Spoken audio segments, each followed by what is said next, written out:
سیقە و متمانە زۆر نەماوە. ئەگەر خواردن بەری بۆ ماڵی دراوسێکەت یا خواردنەکە دەڕژێنێ دوایەوەی کە تۆ ڕۆشتی ئیکات ناو تەنەکەی خۆڵەکەوە. ئەزانی بۆچی؟ ئەوانەی کە بیرمان دێکەم و زۆر هەر کەسەمان بەبێی تەمەنی خۆی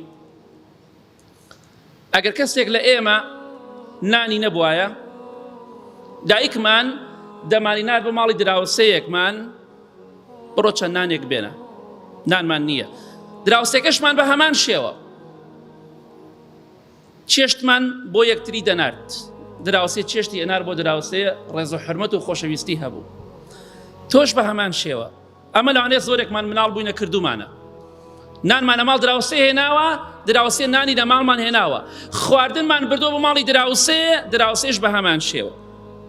بەڵام ئێستا ئەگەر خواردن بەری بۆ ماڵی دراوسێکەت یا خواردنەکە دەڕژێنێ، ئەمە خاڵی یەکەمە. دوایەوەی کە تۆ ڕۆشتی ئیکات ناو تەنەکەی خۆڵەکەوە. ئەزانی بۆچی؟ یەکەم سیقە و متمانە زۆر نەماوە. ئەڵێ ئەترسم ئەمە سیحری تیابێت، بەڵام جاران ئەو شتە نەبوو. ئەمە خاڵێکە.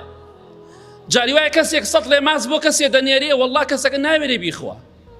ئەڵێ نەک سیحری تیابێت، خەڵکەوەندە خراپ بووە بەتەمای بانانیش ببارێ. و دوای ئەوە یەکێتر لە هۆکارەکانی ڕەشاندنی ئەو خواردنەکە نایخوا ئەو دراوسەیە قێزی لێ دەکاتەوە. دەڵێەوە چییە؟ منەوە بۆچی بخۆم؟ بۆیە سەیرەکەی سبحان الله شتەکان زۆر گۆڕانکاری بەسەردا هاتووە. بە جۆرێک ئەو خۆشەویستی کە جاران لە نێوان دراوسەکاندا هەبوو ئەمڕۆ نەماوە.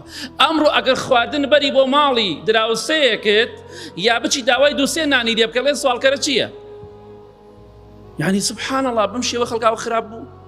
کابرا هاتوو پێویستیوەکی بە تۆیە سوالکەرە، کابرا دواکەوتووە، فڵان کەس عەشایەرە دواکەوتووە، نان داوای نان لە خەڵکەکات.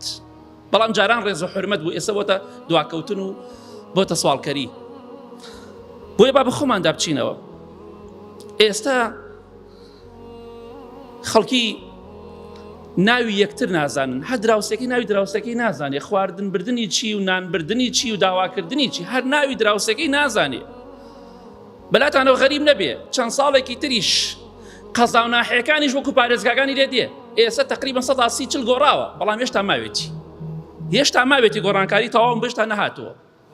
بۆی تەماشاکەی ڕێز و حرمەتی جاران نەما لەگەڵ دراوسێدا بۆ شێوەی کە هەبوو. ئەو خۆشەویستی هەبوو کە دراوسێ حەزی نەئەکرد بەبێ دراوسەکەی نان بخوا، نەما ڕۆی زۆر بەکەمی ماوە. ئەوەشی کە ماوە ماوەیەتر نامێنێت، چونکە ئەم جیلێکە پێگەن تەنها ئەوەی کە مەبەستیان بێ و کە لایەنەوە گرنگ بێت تەنها مۆبایل پارۆ سەیارەیە، یەک شتێک بەلایەنەوە گرنگ نییە. ئەم جیلێکە تازە پێگەن خوای گەورە هیدایەتیان بدات.